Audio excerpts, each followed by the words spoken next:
छोड़े परिवार ला बाबा माया ला बढ़ा के, आबे मोर बेटा बन के सूद लमा के।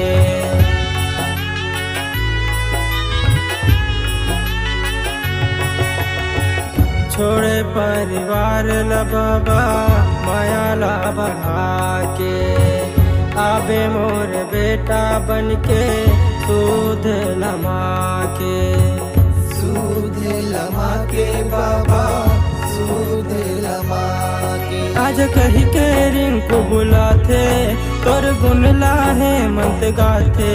आज कही के रिंकू बुलाथे तोर गुन लाहे मंत गाथे। आज कही के रिंकू बुलाथे तोर गुन लाहे मंत गाथे। समारो बाबा समारो बाबा।